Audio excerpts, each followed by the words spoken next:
കോൺഗ്രസ് നടുവിൽ മണ്ഡലം കമ്മിറ്റിയുടെ ആഭിമുഖ്യത്തിൽ വേനൽക്കാല ക്യാമ്പയിൻ ആരംഭിച്ചു.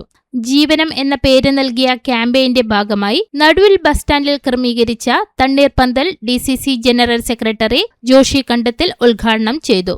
VM നന്ദകിഷോർ അധ്യക്ഷത വഹിച്ചു. ക്യാമ്പയിന്റെ ഭാഗമായി വിവിധ മേഖലകളിൽ തണ്ണീർപ്പന്തൽ, പറവകൾക്ക് തണ്ണീർക്കുടം ചലഞ്ച്, വേനൽക്കാല ജാഗ്രത ബോധവൽക്കരണ പരിപാടികൾ തുടങ്ങിയവയാണ് ഒരുക്കുന്നത്. 2019 യൂത്ത് കോൺഗ്രസ് നടുവിൽ മണ്ഡലം കമ്മിറ്റിയുടെ ആഭിമുഖ്യത്തിൽ ക്യാമ്പയിൻ ആരംഭിക്കുന്നത്. ഉദ്ഘാടന പരിപാടിയിൽ Shaji Panakkuzhi, KV Muraleedharan, Jacob master, Jobin Jose, Akhil Joseph, Abhijith Ajayakumar, Arun Mathew, Sarath Kumar, Akhilesh Sibi, Athul Naduvil, Sanusha Sreedharan, PP Raghavan, Vinod നടുവിൽ, ടോമി കുരുവിക്കാട്ടെ തുടങ്ങിയവർ പങ്കെടുത്തു. പ്രിയപ്പെട്ട യൂത്ത് കോൺഗ്രസിന്റെ മണ്ഡലം പ്രസിഡന്റ് നന്ദകിഷോർ ഇവിടെ കാര്യങ്ങളെക്കുറിച്ച് സൂചിപ്പിക്കുകയുണ്ടായി.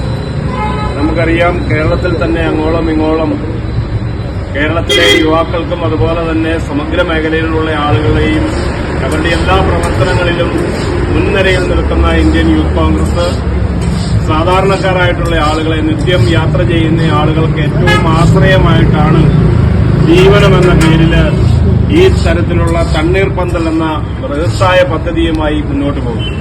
തുടർച്ചയായി 8ാം വർഷത്തിലേക്ക് യൂത്ത് കോൺഗ്രസ് കടക്കുമ്പോൾ, ഈ പദ്ധതിയുമായി കടക്കുമ്പോൾ നമുക്കറിയാം, നടുവിലെ ബസ് സ്റ്റാൻഡ് എന്ന് പറയുന്നത് ആയിരക്കണക്കിന് ആളുകൾ ഒരു ദിവസം കാലത്ത് മുതൽ വൈകുന്നേരം വരെ യാത്ര ചെയ്ത് ഇവിടെ ഒരു ആശ്രയ കേന്ദ്രമാണ് നടുവിൽ ടൗണിലെ ഈ ബസ് സ്റ്റാൻഡും ഈ പരിസരവും.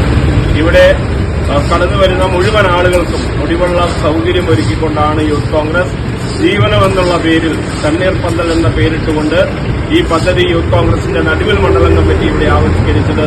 ഒത്തിരി സ്നേഹത്തോടുകൂടി ജില്ലാ കോൺഗ്രസ് കമ്മിറ്റിക്ക് വേണ്ടി ഈ മണ്ഡലം പ്രസിഡന്റ് നന്ദകിഷോറിനെയും ഭാരവാഹികളെയും ജില്ലാ കമ്മിറ്റിക്ക് വേണ്ടി ഞാൻ ഈ നല്ല പ്രവർത്തിക്ക് അവരെ അഭിനന്ദിക്കുവാൻ ഈ അവസരം വിനിയോഗിക്കുന്നു.